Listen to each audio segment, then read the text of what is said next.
The Nevada desert stretched endlessly beyond the razor-wire perimeter of Falcon Ridge Air Force Base, its barren landscape broken only by the shimmering heat waves that rose from the tarmac like ghostly fingers. At 0545 hours, the base hummed with the quiet efficiency of America's most advanced fighter wing, where billion-dollar F-22 Raptors sat in climate-controlled hangars like sleeping predators waiting to hunt.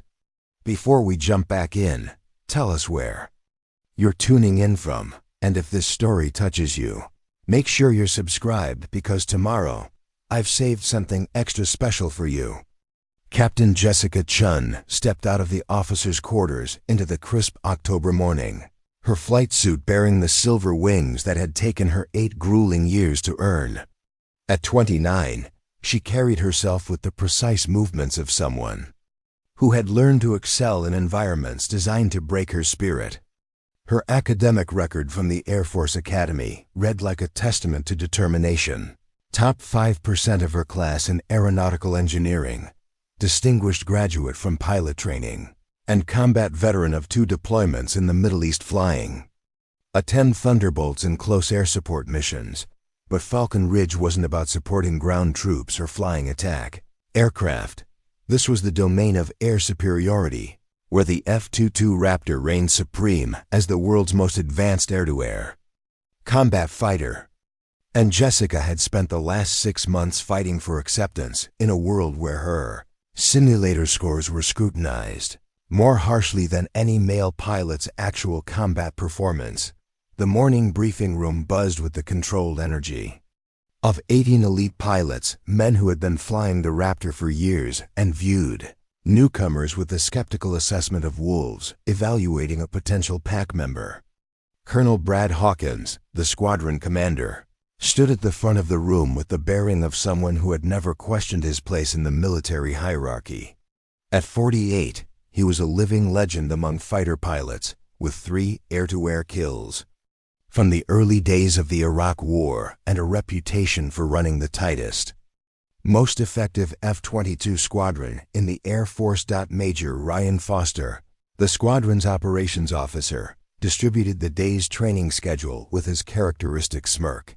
Foster had been Hawkins' golden boy for 3 years, a natural pilot whose confidence bordered on arrogance and whose opinions carried weight far beyond his rank.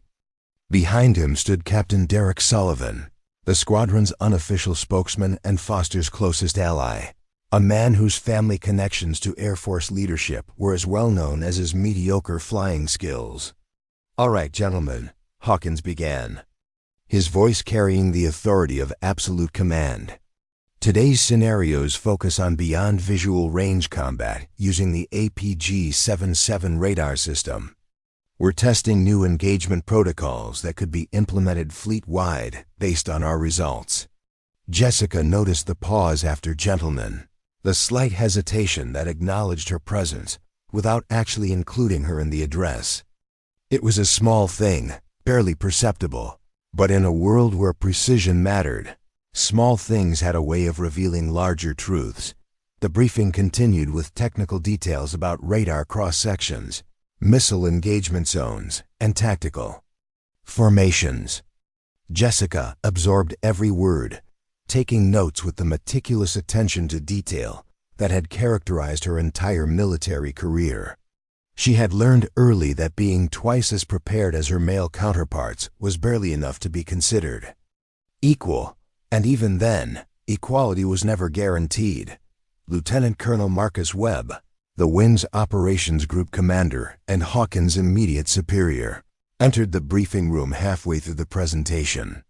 Webb was a political animal, someone who had climbed the ranks through careful alliance building and an instinct for avoiding controversy. At 45, he was young for his position, ambitious for higher command, and acutely aware that the success or failure of pilot integration programs could significantly impact his promotion prospects. "Morning, Colonel," Webb said, settling into a chair at the back of the room. "Don't mind me, just observing today's training protocols." The dynamic in the room shifted subtly. Where moments before there had been casual military camaraderie, now There was the heightened awareness that comes when senior leadership is evaluating performance. Jessica felt the change immediately, recognizing the way conversations became more formal and postures straightened almost imperceptibly. Foster continued the briefing, outlining the day's simulator scenarios with the confident precision of someone who had never doubted his abilities or questioned his welcome. We'll be running 2 versus 4 engagement scenarios, testing pilot reaction times under high-stress conditions. The computer will simulate advanced threat aircraft with capabilities designed to challenge even our most experienced pilots. Sullivan raised his hand. Sir, are we using the standard scoring metrics or the modified parameters? The question seemed innocent enough, but Jessica caught the meaningful glance that passed between Sullivan and Foster. She had been at Falcon Ridge long enough to recognize the coded language that her male colleagues used when they thought she wasn't paying attention. Modified parameters usually meant adjustments to scoring algorithms that could influence how pilot performance was evaluated and recorded. Standard metrics, Foster replied, but his tone carried an undertone that suggested the answer wasn't as straightforward as it seemed. Though, of course, we'll be considering individual pilot experience levels when analyzing results. Webb's presence had clearly introduced a political element to what should have been a routine training exercise. Jessica understood that her performance today would be scrutinized not just for tactical proficiency, but as a data point in the ongoing debate about women in combat aviation roles. Every mistake would be magnified, every success minimized, and every score analyzed for evidence supporting whatever conclusion the evaluators had already reached. Technical. Sergeant Maria Santos approached Jessica as the briefing concluded. Santos was a 20-year veteran of aircraft maintenance who had worked on everything from F-16s to B-2 bombers during her career. Her expertise was legendary throughout the wing, and her willingness to share knowledge with younger personnel had earned her respect across rank lines. Unlike many of the pilots, Santos treated Jessica with the professional courtesy that came from recognizing competence regardless of gender. Captain Chun, Santos said quietly, your bird is in Hangar 7. I've done the pre-flight inspection myself. Everything's green across the board. The avionics package has been updated with the latest software revisions, and the radar system has been calibrated to factory specifications. Jessica appreciated Santos' thoroughness, but she also recognized the implicit message. In an environment where some questioned her qualifications, having an unimpeachable maintenance record removed one potential source of criticism. Santos understood the political dynamics at play and was quietly ensuring that any performance issues couldn't be attributed to mechanical problems. The walk to Hangar 7 took Jessica past the squadron's trophy case, a glass monument to air-to-air victories and training competition successes that stretched back to the unit's activation in 2007. Photos of previous squadron commanders lined the walls, an unbroken chain of male faces that represented decades of fighter-pilot tradition. Jessica had studied every photo during her first week at Falcon Ridge, searching for any precedent, any indication that someone like her had walked these halls before. She had found none. Inside Hangar 7, her F-22 Raptor sat under harsh fluorescent lights like a technological sculpture designed by engineers who understood that beauty and lethality were not mutually exclusive. The aircraft's angular stealth design gave it an otherworldly appearance, as if it had been reverse-engineered from alien technology rather than developed through decades of human ingenuity. At $150 million per aircraft, each Raptor represented the pinnacle of American aerospace engineering, a machine capable of speeds exceeding Mach 2.2 and carrying weapon systems that could engage enemy aircraft from distances measured in hundreds of miles. Jessica's pre-flight inspection was a ritual of professional devotion, her hands moving across control surfaces and weapon systems with the practiced efficiency of someone who understood that attention to detail was the difference between life and death at 50,000 feet. The F-22's twin Pratt & Whitney engines could generate 35,000 pounds of thrust each, enough to accelerate the aircraft from standstill to supersonic speeds in less than a minute. The integrated avionics system could track dozens of targets simultaneously while remaining virtually invisible to enemy radar systems. Captain Michael Torres, her assigned wingman for the day's exercise, approached with the easy confidence of someone who had never questioned his place in the fighter-pilot hierarchy. Torres was competent, professional, and refreshingly free from the subtle hostility that characterized some of her squadron mates. At 26, he was young enough to accept female combat pilots as a normal part of military aviation, but experienced enough to recognize talent when he saw it. Ready for another thrilling day of simulated combat? Torres asked with a grin that suggested he genuinely enjoyed the challenge of training exercises. I heard Foster's programming some particularly nasty scenarios today. Jessica appreciated Torres' straightforward approach to their professional relationship. He treated her like any other pilot, which was both exactly what she wanted and depressingly rare in her experience. "The nastier the better," she replied. "I didn't come here to practice easily." They walked toward the simulator building together, past maintenance crews preparing other aircraft for the day's training activities. The simulator complex was a marvel of technological sophistication, housing 6 full-motion F-22 cockpit replicas, connected to computer systems capable of modeling air combat scenarios with startling realism. Pilots could engage in mock battles against virtual enemies, practice emergency procedures, or test new tactics without the expense and risk of actual flight operations. The simulator technicians were already running system diagnostics when Jessica and Torres arrived. Staff Sergeant Jennifer Walsh, the lead technician, greeted them with professional efficiency. Walsh had been working flight simulators for 8 years and possessed an encyclopedic knowledge of the system's capabilities and limitations. More importantly, she understood how subtle adjustments to simulation parameters could dramatically affect pilot performance scores. "Captain Chun, Captain Torres," Walsh said, consulting her tablet. "You're scheduled for Simulator Bay 4. We've loaded the engagement scenarios per Major Foster's specifications.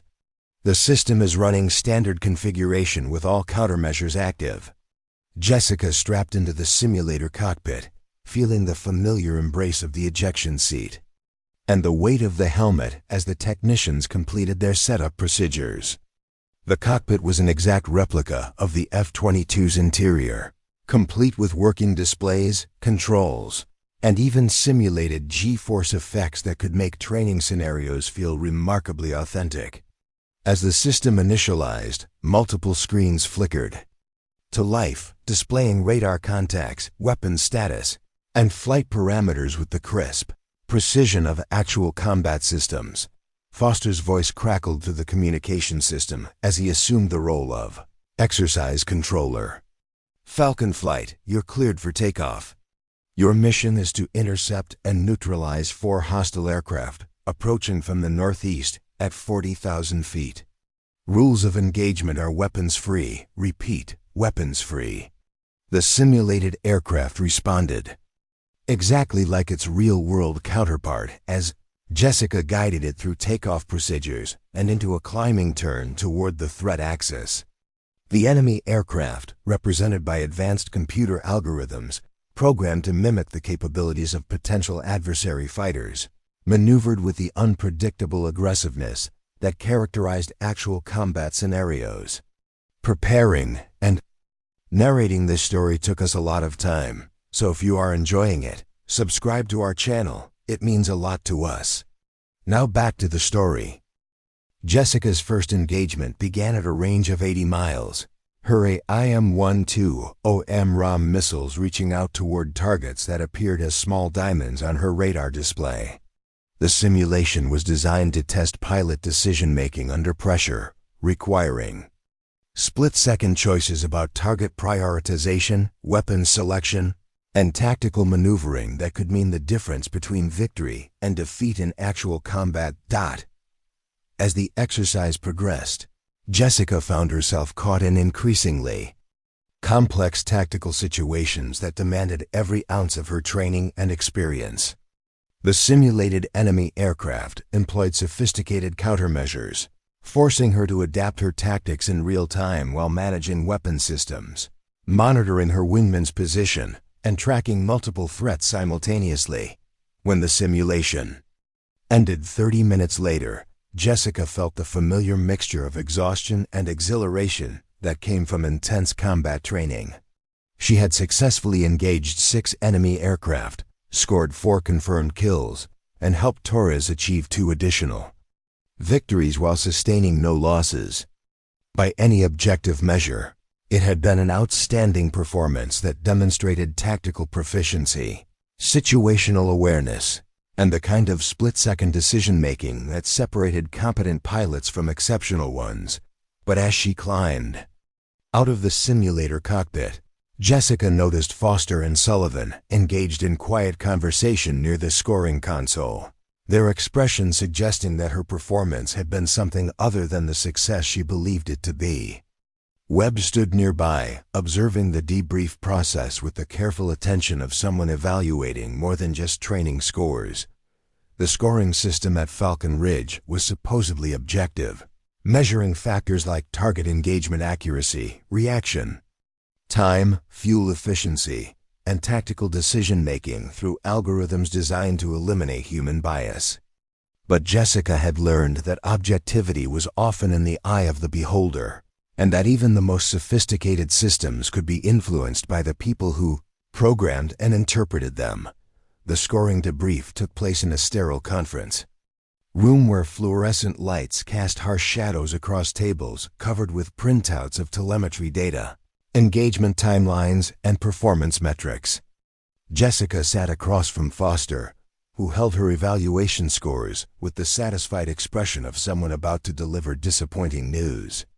Webb remained standing near the wall-mounted display screens, his arms crossed as he observed the proceedings. With calculated neutrality, "Captain Chun," Foster began, consulting the documents with theatrical precision, "your performance today shows some concerning patterns that we need to address before you can be cleared for advanced combat scenarios." Jessica felt a familiar knot forming in her stomach. She had flown the exercise flawlessly, achieving multiple kills while demonstrating textbook tactical awareness and weapons employment. Every missile had found its target.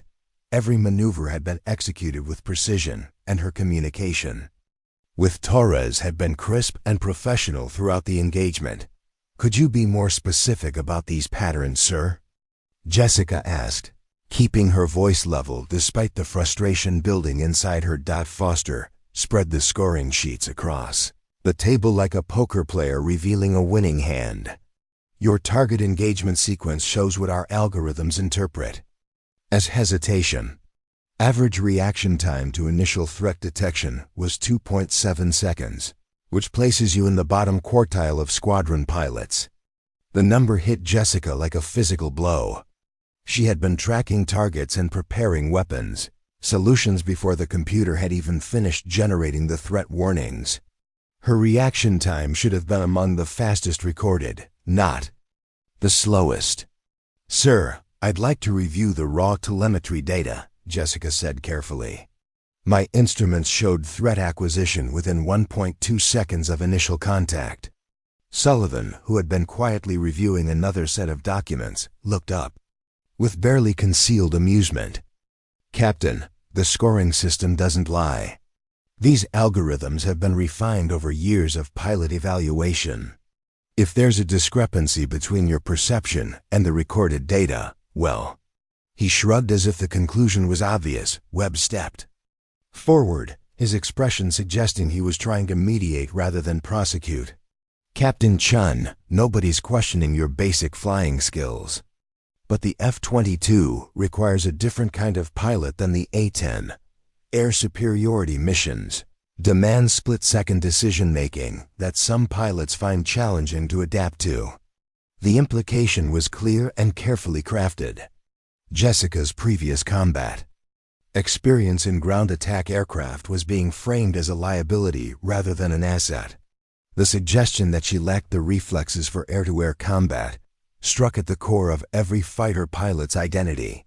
Colonel Webb, with respect, I've engaged enemy aircraft in close air support missions.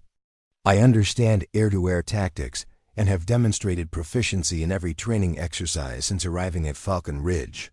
Foster leaned back in his chair with the satisfied expression of someone who had been waiting for exactly this response.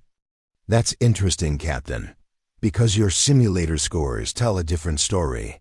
Over the past 6 months, your average ranking places you 18th out of 18 active pilots in the squadron. The room fell silent except for the hum of ventilation systems and the distant sound of aircraft operations outside. 18th out of 18 meant dead last, a ranking that contradicted everything Jessica knew about her own performance and capabilities. Sir, I'd like to request a review of the scoring methodology, Jessica said, choosing her words with the precision of someone walking through a minefield. Perhaps there's a calibration issue with the simulator systems. The suggestion that the scoring might be flawed rather than her performance created an immediate shift in the room's atmosphere. Foster's expression hardened, while Sullivan actually smiled as if Jessica had just made a serious tactical error. Captain Chun, Webb said, his voice carrying the warning tone of superior officer patience wearing thin. Are you suggesting that our evaluation systems are somehow biased or inaccurate?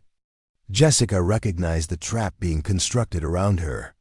Questioning the scoring system meant questioning the integrity of her superiors and the objectivity of institutional processes.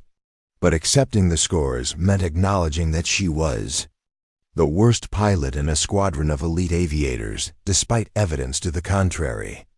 I'm suggesting that all systems require periodic calibration and verification, sir. It's standard practice in any technical field. Foster stood up, gathering the scoring documents with deliberate precision.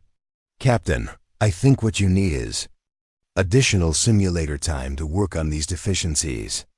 I'm scheduling you for remedial training sessions every day this week. We'll see if intensive practice can improve these reaction times. The punishment was elegant in its deniability. Remedial training could be framed as helpful assistance rather than disciplinary action, but everyone in the room understood its true meaning. Jessica was being singled out for additional scrutiny and publicly labeled as deficient. I'd also like to recommend that Captain Chun undergo evaluation by the flight surgeon, Sullivan added, his tone suggesting genuine concern rather than calculated malice. Sometimes pilots don't recognize their own limitations, and a medical perspective might be valuable. Webb nodded thoughtfully, as if considering the suggestion for the first time, rather than hearing a predetermined recommendation.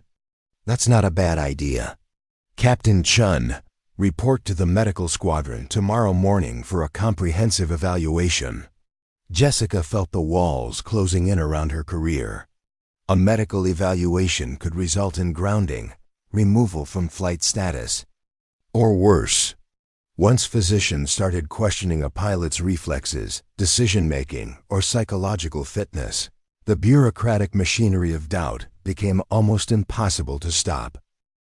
Sir, I don't believe a medical evaluation is warranted based on simulator performance that may be affected by equipment calibration issues.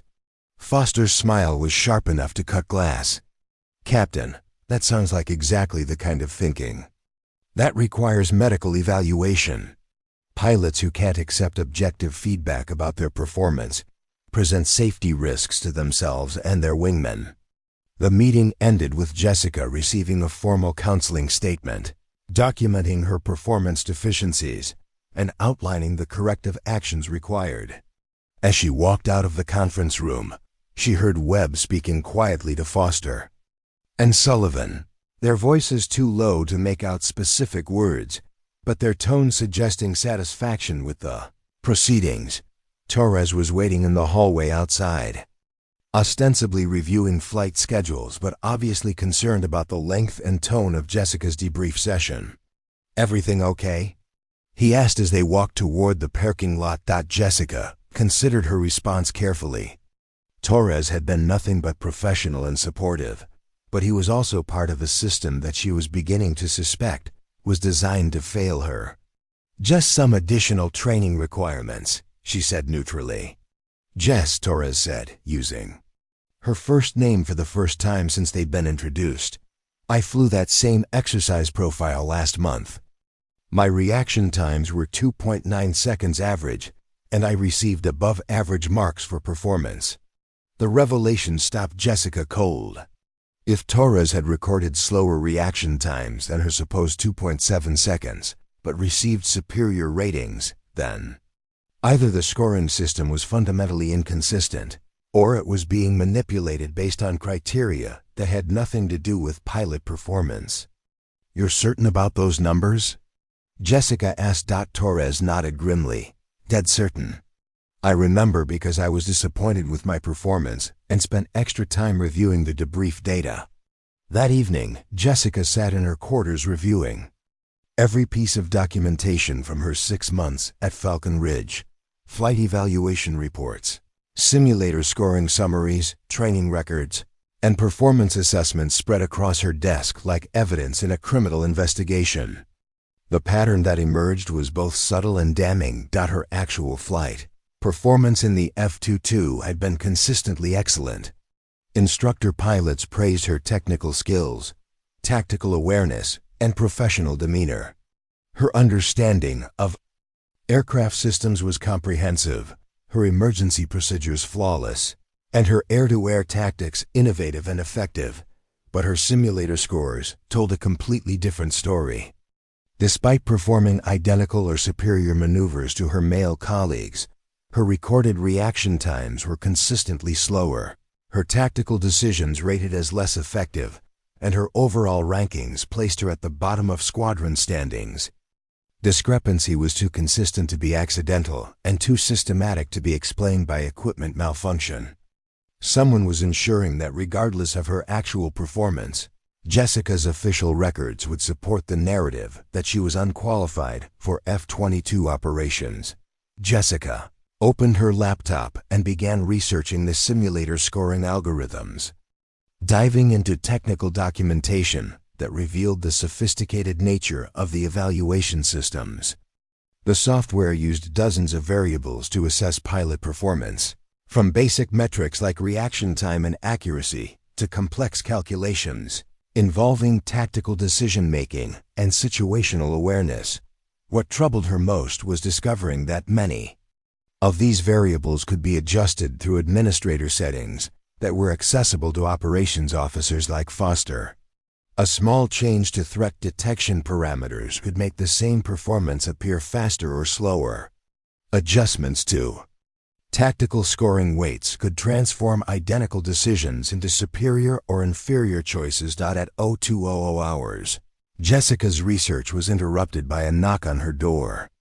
She opened it to find Technical Sergeant Santos standing in the hallway, her expression serious and her voice kept low despite the late hour. "Captain Chun, I need to speak with you about something, but not here. Can you meet me at the maintenance hangar in 20 minutes? The clandestine nature of the request sent warning signals through Jessica's mind, but Santos had been one of the few people at Falcon Ridge who treated her with consistent professionalism and respect. "Is everything all right, Sergeant?" "Ma'am, I've been working aircraft maintenance for 20 years, and I know the difference between normal operations and something that doesn't smell right." 20 minutes, Hangar 7. Santos disappeared into the darkness, leaving Jessica with more questions than answers, but a growing certainty that her suspicions about systematic manipulation were about to be confirmed. The maintenance hangar was dimly lit by security lighting, casting long shadows between the aircraft and support equipment. Santos was waiting near Jessica's F-22, her posture suggesting she was uncomfortable with whatever conversation was about to take place. "Captain, what I'm about to tell you could end my career if the wrong people find out," Santos began, her voice barely above a whisper. "But I've watched too many good pilots get railroaded to stay quiet anymore." Jessica felt her pulse quicken. "What are you talking about, Sergeant?" Santos pulled out a tablet and showed Jessica a series of technical logs that documented simulator maintenance and calibration records. 3 weeks ago, Major Foster ordered modifications to the scoring algorithms in Simulator Bay 4. The changes were classified as software updates for enhanced realism, but I've seen the actual code modifications. The tablet screen showed lines of programming code that meant nothing to Jessica, but Santos highlighted specific sections with the expertise of someone who understood the technical details intimately. These modifications create different scoring parameters based on pilot identification codes. When certain pilots use the simulator, the system applies stricter timing requirements and harsher tactical evaluations. It's designed to make the same performance look significantly worse. Jessica stared at the evidence, feeling a mixture of vindication and fury. Her suspicions had been correct, but the systematic nature of the manipulation was more sophisticated than she had imagined. "Sergeant, this is essentially fraud. They're generating false performance data to support predetermined conclusions about pilot capabilities." Santos nodded grimly. "Ma'am, there's more.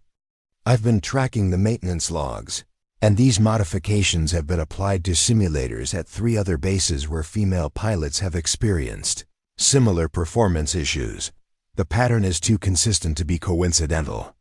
The revelation expanded the scope of the conspiracy beyond Falcon Ridge to a systematic effort affecting female fighter pilots across multiple installations.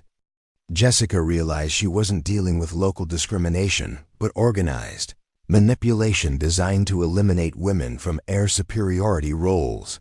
"Why are you telling me this, Sergeant? You're taking enormous risks." Santos looked at the F-22 sitting silently in the hangar, its stealth contours making it appear like a technological ghost in the dim lighting. "Because I have 2 daughters, and someday they might want to fly these birds. I'll be damned if I'm going to let a bunch of insecure officers destroy their dreams through fraud and corruption." Jessica understood that she had reached a decision point that would define the rest of her career and possibly her life. She could accept the false scores, request a transfer, and fade quietly into a non-flying assignment. Or she could challenge a system that appeared to have resources, organization, and institutional protection. "Shaw, Langley, and now here," Brennan said, settling into a chair with the weary posture of someone who had fought the same battle multiple times. 3 bases, 3 different sets of commanders, but Sergeant Santos, I need you to copy all of this evidence and secure it somewhere safe. If they're willing to manipulate simulator scores, they're probably willing to destroy evidence that exposes their activities." Santos smiled for the first time since the conversation began. "Already done, ma'am. Multiple copies, multiple locations, and people who know to ask questions if anything happens to me." As Jessica walked back to her quarters in the pre-dawn darkness, she understood that her war with the system had moved beyond poor performance evaluations to active fraud and conspiracy. The enemy wasn't just bias or institutional resistance. It was organized deception, designed to destroy careers and eliminate qualified pilots for reasons that had nothing to do with capability or readiness. Tomorrow's medical evaluation would be another step in their systematic campaign to ground her. But now Jessica had evidence that their entire case was built on fabricated data. The question was whether the military justice system would be willing to hear the truth or whether institutional protection would bury the evidence along with her career. The stakes had suddenly become much higher than one pilot's success or failure. If Santos was right about the pattern extending to other bases, then qualified female pilots across the Air Force were being eliminated through systematic fraud that weakened America's air superiority capabilities for purely political reasons. Jessica looked up at the clear Nevada sky, where stars appeared as tiny points of light in the vast darkness.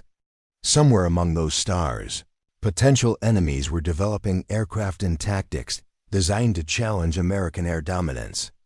The idea that domestic politics were compromising national defense by eliminating qualified pilots filled her with a cold anger that burned brighter than any personal grievance. The fight was no longer about her simulator scores or her place in the squadron. It was about the integrity of the system she had sworn to defend and the pilots who would come after her. Win or lose, she was going to expose the truth.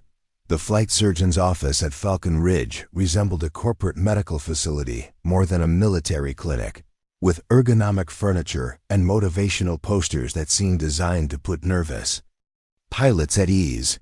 Major Patricia Vaughn had been evaluating aircrew for 12 years, and her reputation for thorough, unbiased assessments had earned respect throughout the wing.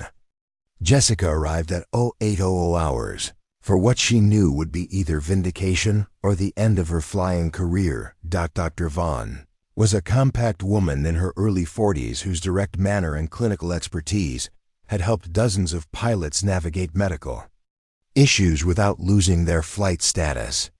She reviewed Jessica's file with the methodical attention of someone who understood that her evaluation could determine whether a pilot continued flying or spent the rest of their career in a ground assignment.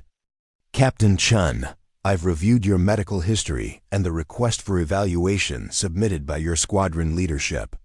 The concern seemed to center on reaction time and decision-making issues identified during simulator training.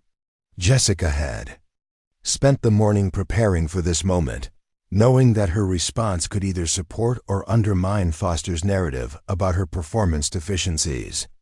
Doctor, I believe there may be technical issues with the simulator scoring systems that are creating false impressions about pilot performance. Dr. Vaughn raised an eyebrow with the expression of someone who had heard every possible excuse from pilots trying to explain away medical concerns. That's an interesting theory. Let's run some baseline tests and see what the data tells us. The evaluation began with standard neurological assessments, hand-eye coordination tests, reaction time measurements, and cognitive processing evaluations that formed the foundation of pilot medical certification. Jessica moved through each test with the fluid precision of someone whose reflexes had been honed by years of high-performance flying. Your coordination is excellent, Dr. Vaughn noted, recording times that placed Jessica in the top percentile of tested pilots. Reaction times are consistently faster than average, and your cognitive processing scores are among the highest I've recorded. The results directly contradicted Foster's claims about performance deficiencies, but Jessica knew that medical vindication was only the first step in exposing the larger conspiracy.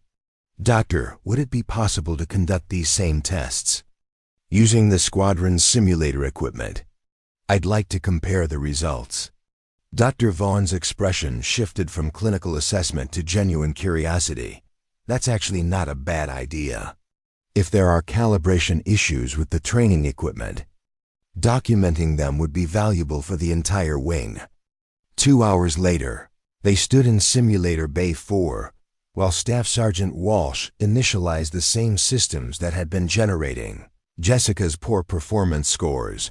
Dr. Vaughn had brought her own timing equipment and evaluation protocols, creating an independent measurement system that couldn't be influenced by the simulator's software.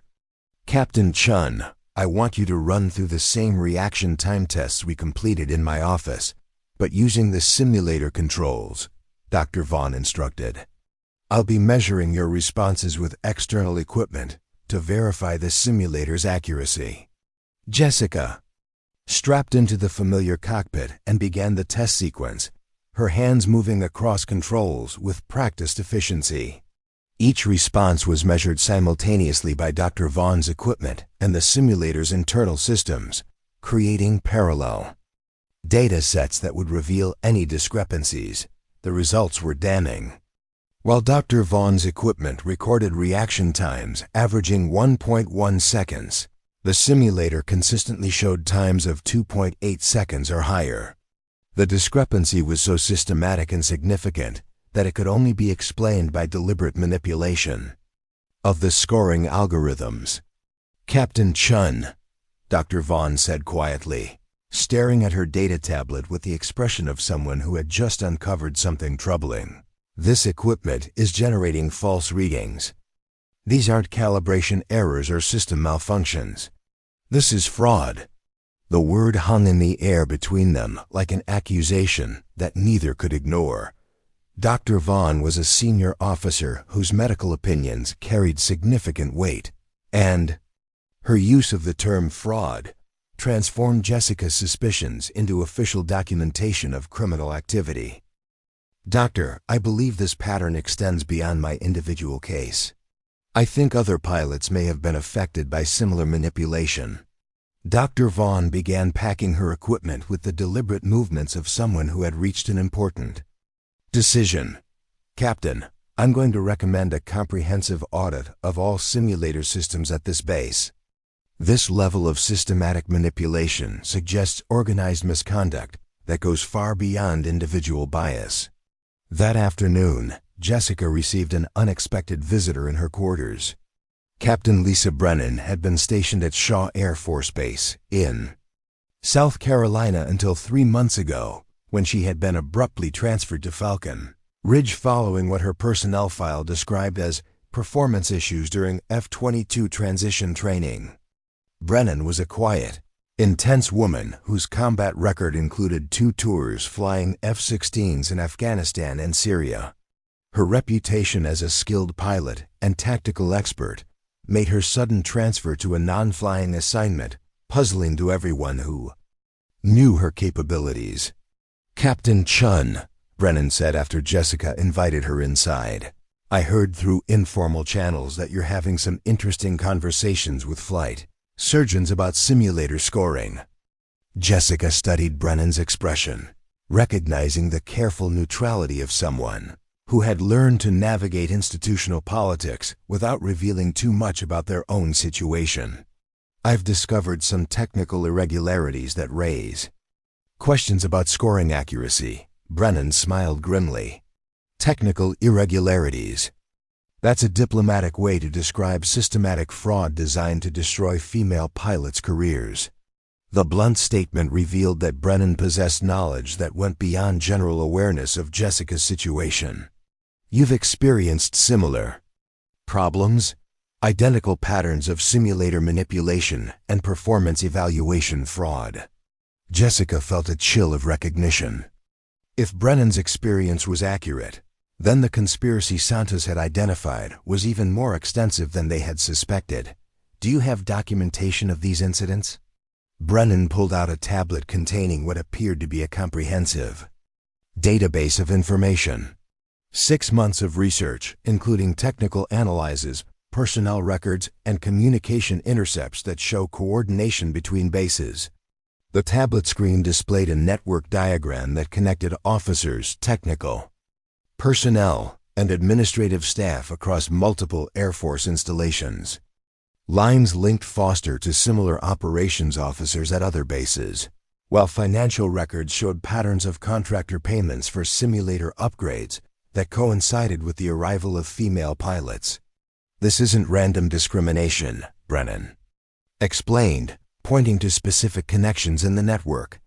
"This is an organized campaign being coordinated at levels that go well above wing command. Someone with serious political influence is orchestrating systematic elimination of women from air superiority roles." Jessica studied the evidence with growing amazement and horror. The scope of the conspiracy extended beyond anything she had imagined, involving dozens of officers and potentially affecting every female fighter pilot in the Air Force. "Lisa, how did you gather all this information without being detected?" Brennan's expression hardened. "Because I'm supposedly grounded for performance issues. Nobody pays attention to a failed pilot doing research in the base library. They assume I'm studying for my next assignment or working on a degree. They have no idea I'm documenting their criminal enterprise." The database contained technical specifications for the simulator modifications, Financial records showing payments to contractors who installed the fraudulent software, and communication logs that revealed coordination between commanders at different bases. Most damaging were recorded conversations that showed clear intent to manipulate scoring systems, specifically to target female pilots.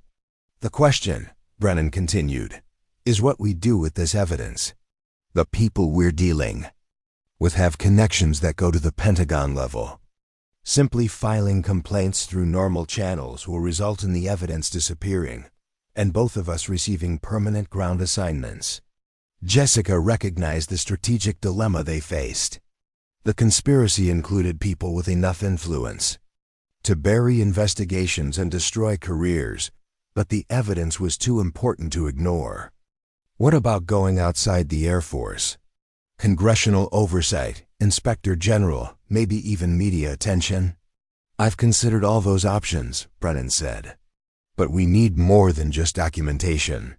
We need witnesses who are willing to testify publicly and evidence that can't be dismissed as fabricated or misinterpreted.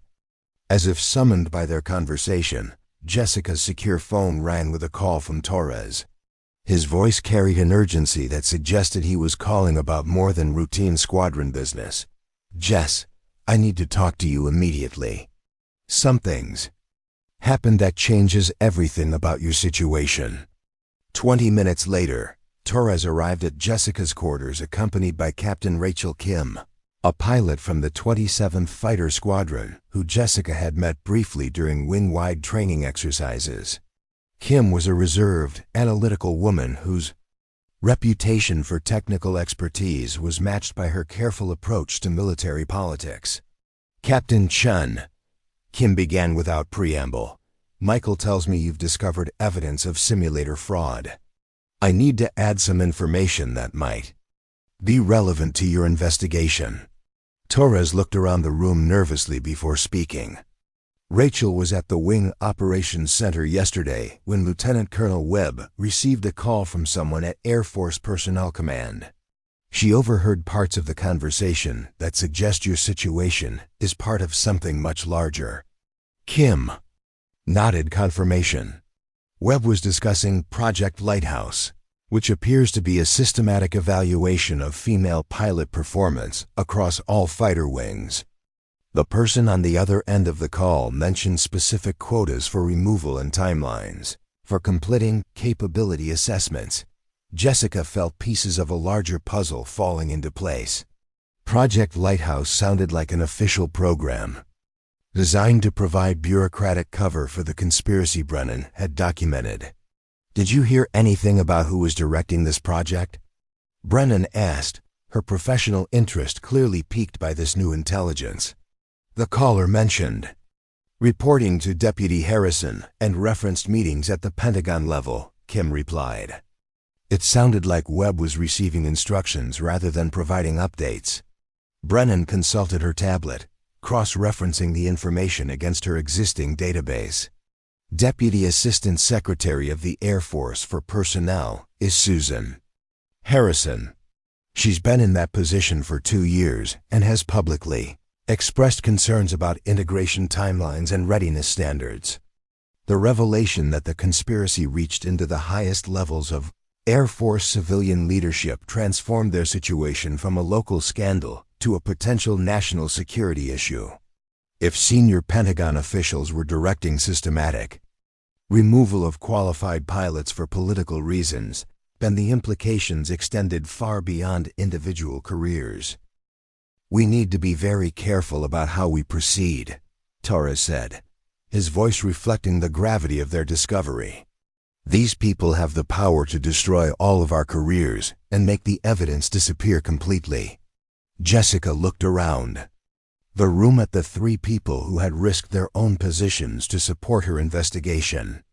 Each represented a different piece of the puzzle.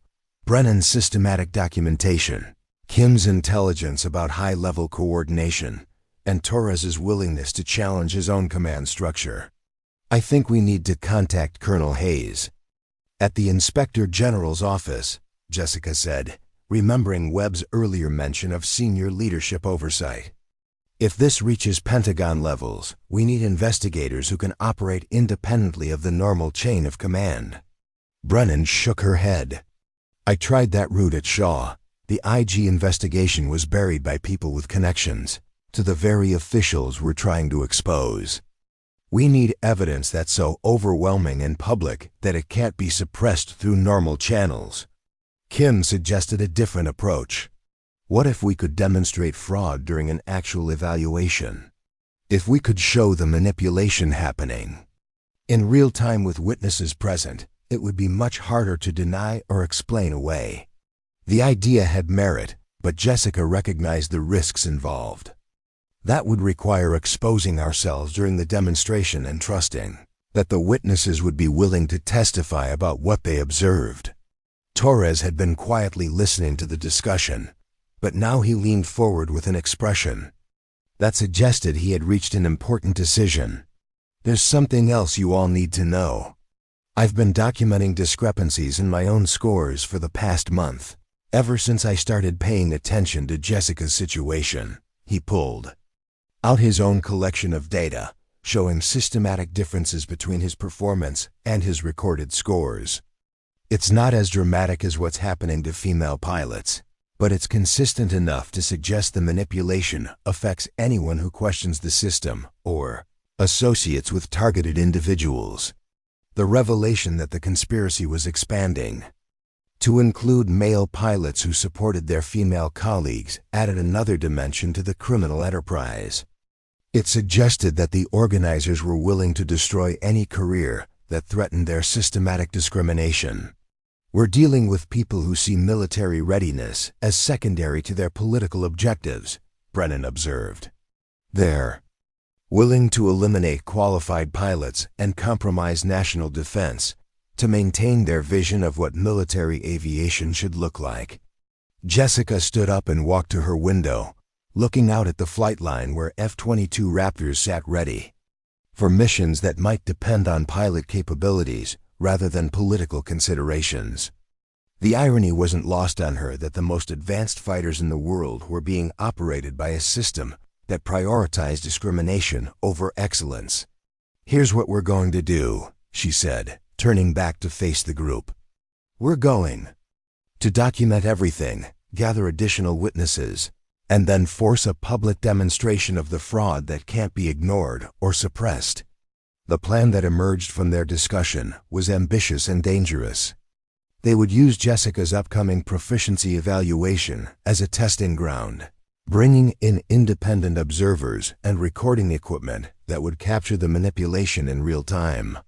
The evidence would be simultaneously transmitted to multiple recipients, including congressional oversight committees, investigative journalists, and Air Force leadership who weren't part of the conspiracy. If this works, we expose the entire network and protect future pilots from the same treatment, Jessica said. If it fails, our careers are over and the evidence gets buried with us.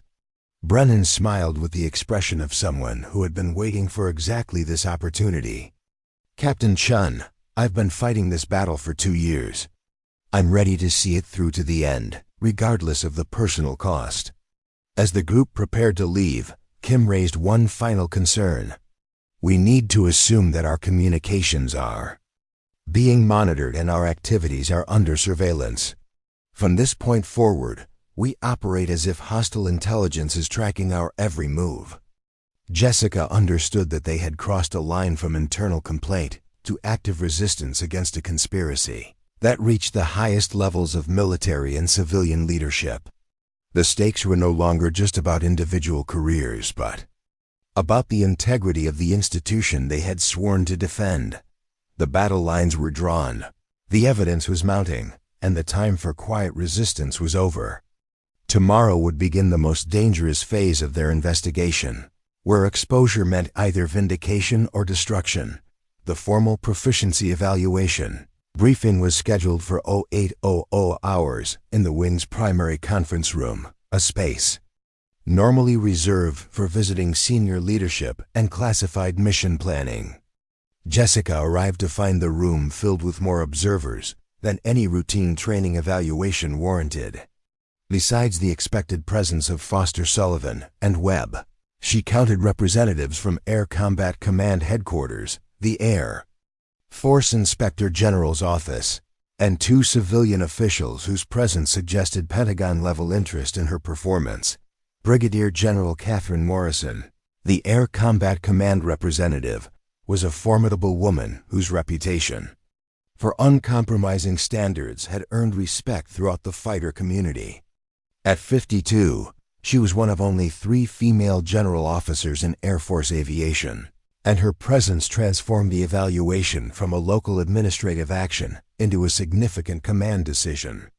"Captain Chun," General Morrison began, her voice carrying the authority of someone accustomed to determining careers with a single decision. "This evaluation has attracted considerable attention from senior Air Force leadership. Your performance today will determine not just your future at Falcon Ridge, but your continued eligibility for fighter aircraft operations." Jessica recognized the carefully chosen words that placed her entire career on the line while maintaining the appearance of standard evaluation procedures.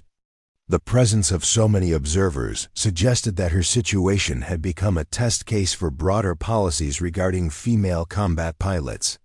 Colonel James Patrick from the Inspector General's office sat quietly in the corner, his attention focused on documentation rather than the proceedings themselves.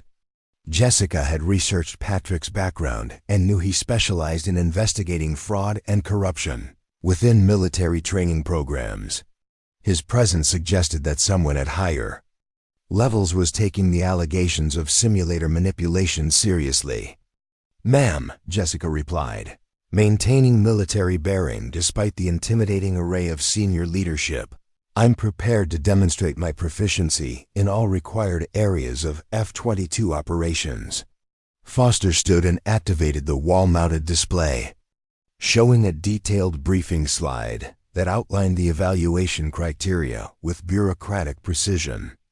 "Today's assessment will consist of 3 phases: simulator-based air-to-air combat scenarios, emergency procedures evaluation, and tactical decision-making exercises. Captain Chun must achieve satisfactory ratings in all areas to maintain her flight status." The briefing continued with technical details about threat scenarios, scoring methodology, and evaluation standards that had been specifically calibrated for this demonstration. Jessica noticed that Webb kept glancing toward the civilian observers, his expression suggesting nervousness about the level of scrutiny being applied to his wing's training programs. Dr. Vaughn entered the briefing room, carrying her independent testing equipment, a development that clearly surprised Foster and Sullivan. "General Morrison, I've been directed to conduct simultaneous medical monitoring during today's evaluation to ensure that any performance issues are properly attributed to pilot capabilities rather than equipment malfunctions." The presence of medical oversight added another layer of independent verification that Jessica's allies had carefully orchestrated. Dr. Vaughn's documentation of the simulator fraud had provided the foundation for demanding this level of scrutiny. "Doctor, I wasn't aware that medical monitoring had been requested," Webb said, his tone suggesting displeasure with this unexpected development. General Morrison's expression remained neutral, but her response carried the weight of command authority. "Colonel Webb, given the serious allegations that have been raised regarding evaluation procedures at this installation, comprehensive monitoring is both appropriate and necessary." The group moved to Simulator Bay 4, where Staff Sergeant Walsh had prepared the systems according to Foster's specifications. Jessica noticed that Walsh appeared nervous, her usual professional confidence replaced by obvious anxiety about the proceedings she was about to witness. Torres, Brennan, and Kim had positioned themselves in the observation area, ostensibly as interested squadron members, but actually as documented witnesses to whatever fraud might be revealed during the evaluation. Each carried recording equipment disguised as standard military tablets, creating multiple independent records of the proceedings. "Captain Chun," Foster announced, Your first scenario involves engaging 6 hostile aircraft in a beyond visual range combat environment. You have 20 minutes to complete the mission successfully. Jessica strapped into the simulator cockpit, while Dr. Vaughn positioned her monitoring equipment to simultaneously measure the same parameters being tracked by the simulator's internal systems. The setup created parallel data streams that would reveal any manipulation of the scoring algorithms. As the scenario began, Jessica felt the familiar surge of focus that came with high-stakes combat simulations. The virtual enemy aircraft maneuvered with aggressive unpredictability, forcing her to adapt tactics in real time while managing weapon systems and maintaining situational awareness across multiple threat axes. Her first missile engagement occurred. At maximum range, the IM-12 rammed streaking toward a target that immediately began evasive maneuvers, designed to defeat the incoming weapon. Jessica's second and third shots followed within seconds, creating multiple engagement problems that tested her ability to manage complex tactical situations. The simulation progressed with increasing intensity as enemy aircraft closed to visual range, requiring rapid transitions between long-range and short-range combat tactics. Jessica's hands moved across the controls with practiced efficiency, each input calculated to maximize tactical advantage while minimizing exposure to enemy fire. When the 20-minute scenario concluded, Jessica had successfully engaged all 6 targets, achieving 5 confirmed kills and 1 probable, while sustaining no damage to her own aircraft. By any objective measure, it represented outstanding performance that demonstrated tactical expertise and technical proficiency. But as she climbed out of the simulator cockpit, Jessica could see Foster and Sullivan engaged in quiet conversation. Near the scoring console, their expressions suggesting dissatisfaction with results that contradicted their predetermined narrative. "Captain Chun," Foster announced, consulting his evaluation tablet with theatrical precision, "your performance shows concerning deficiencies in reaction time and tactical decision-making. Average target engagement delay was 3.2 seconds, placing you below minimum acceptable standards." Dr. Vaughn immediately stepped forward, her own tablet displaying completely different data. "Major Foster, my independent measurements show average reaction times of 0.9 seconds, which places Captain Chun in the top 5% of tested pilots." The contradiction was immediate and undeniable. 2 measurement systems, operating simultaneously, had produced dramatically different results that could only be explained by fraud in the simulator's scoring algorithms. General Morrison's expression shifted from neutral observation to focused attention.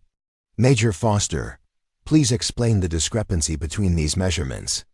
Foster's confident demeanor faltered as he realized that his usual ability to control evaluation narratives had been compromised by independent verification.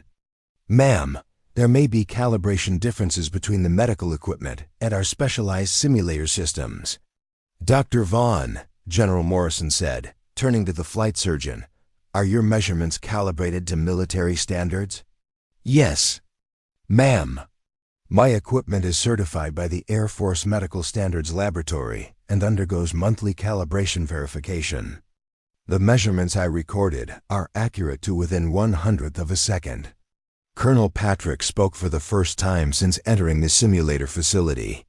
"Major Foster, I'd like to examine the simulator's calibration records and software configuration logs."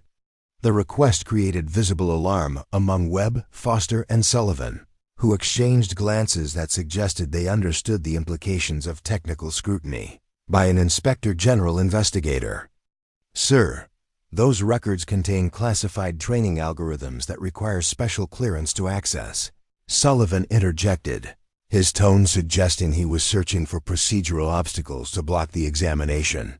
Patrick's response was delivered with the quiet authority of someone who investigated military fraud for a living. "Captain Sullivan, I possess appropriate clearances and am conducting this examination.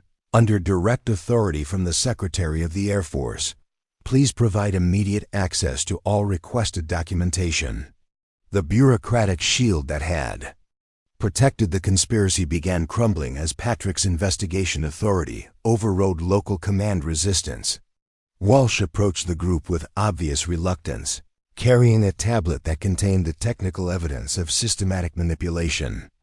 "Sir," Walsh said, addressing Patrick directly, "I need to provide some information about unauthorized modifications to the simulator software that were installed 3 months ago."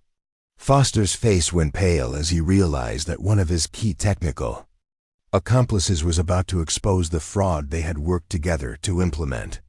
"Sergeant Walsh, what kind of modifications are you referring to?" Patrick asked, his professional interest clearly piqued by this unexpected development.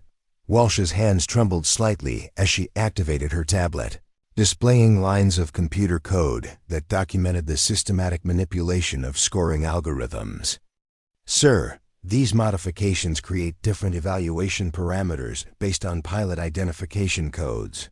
When certain pilots use the simulator, the system applies artificially inflated timing requirements and enhanced difficulty modifiers." The technical evidence was devastating in its clarity. The code modifications were specifically designed to target female pilots while creating the appearance of objective evaluation. Every algorithm had been calibrated to generate poor performance scores, regardless of actual pilot capabilities. General Morrison studied the code display with the expression of someone who had just witnessed a serious crime. "Sergeant Walsh, who authorized these modifications?" "Ma'am, the work orders were signed by Major Foster and approved by Lieutenant Colonel Webb. The modifications were installed during weekend maintenance periods when most personnel were off duty." Webb stepped forward, his expression suggesting he was preparing to deny involvement despite the documentation Walsh had provided. "General Morrison, I may have signed routine maintenance authorizations, but I wasn't informed about the specific nature of these software changes." Patrick consulted his own tablet, which contained communication records that Brennan's investigation had uncovered.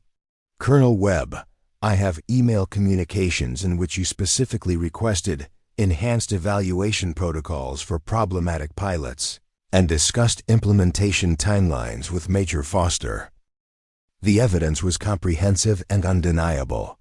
Email records, technical documentation, and witness testimony combined to expose a conspiracy that reached from squadron level to wing command and potentially beyond. "Furthermore," Patrick continued, "we have identified similar modifications at Shaw Air Force Base, Langley Air Force Base, and Nellis Air Force Base, all implemented following coordination with officials at Air Force Personnel Command." Jessica watched the careful construction of institutional fraud collapse under the weight of systematic investigation.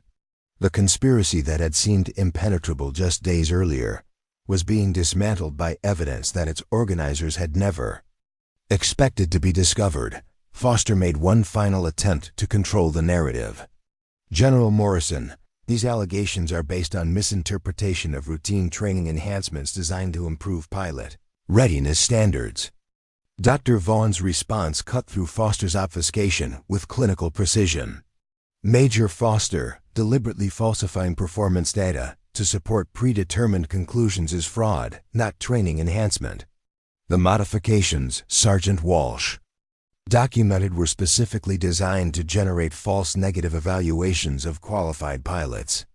General Morrison stood and addressed the assembled group with the authority of command decision. "This evaluation is suspended, pending completion of a comprehensive investigation by the Inspector General's office.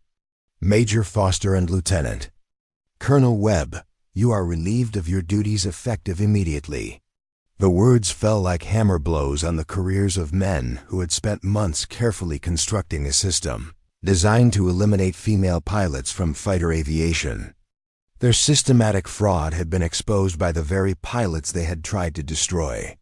"Captain Chun," General Morrison continued, Based on Dr. Vaughn's independent measurements and the evidence of simulator manipulation, I am directing that you receive full flight status restoration and commendation for exposing institutional fraud. Jessica felt a surge of vindication mixed with anger about the months of systematic harassment she had endured. The victory was real, but it came at the cost of discovering that her own service had been willing to compromise operational readiness for political objectives. As the meeting concluded, Jessica noticed Torres approaching with an expression that suggested he had additional information to share. "Jess," he said quietly, "Colonel Patrick wants to speak with you privately. Apparently, the investigation is expanding beyond what we thought possible." The revelation that her individual case had become part of a larger investigation into systematic fraud across multiple Air Force installations transformed the victory from personal vindication to institutional accountability. The conspiracy she had stumbled into was about to face the full weight of military justice, but as she walked toward Patrick's private briefing, Jessica understood that powerful people who had orchestrated this fraud wouldn't accept defeat quietly. The exposure of their activities would trigger responses designed to minimize damage and protect higher-level officials who had authorized the systematic elimination of qualified pilots. The battle was won, but the war was just beginning. And the next phase would test whether the military justice system was capable of holding its own leadership accountable for betraying the principles they had sworn to defend. The secure conference room at Peterson Space Force Base in Colorado Springs was designed for discussing matters of national security, its walls lined with encryption equipment and communication systems that connected directly to the Pentagon and North American Aerospace Defense Command. Jessica had been summoned there 3 days after the Falcon Ridge investigation exploded into a multi-base scandal that threatened to expose systematic corruption at the highest levels of Air Force leadership. Deputy Assistant Secretary Susan Harrison sat at the head of the polished oak table, flanked by 2 Pentagon lawyers whose presence suggested that the meeting was as much about damage control as fact-finding. Harrison was an elegant woman in her early 50s whose political acumen had survived 3 different administrations, but whose carefully constructed career was now threatened by the exposure of Project Lighthouse. "Captain Chun," Harrison began, her voice carrying the studied neutrality of someone accustomed to navigating political minefields, "I want to personally thank you for bringing these serious irregularities to our attention. The Air Force is committed to maintaining the highest standards of fairness and professionalism in all our training programs." Jessica recognized the careful language of political damage control, words chosen to acknowledge problems while minimizing institutional responsibility. She had been briefed by Colonel Patrick about Harrison's direct involvement in coordinating the multi-base fraud, making this meeting a confrontation between accuser and accused, disguised as administrative consultation.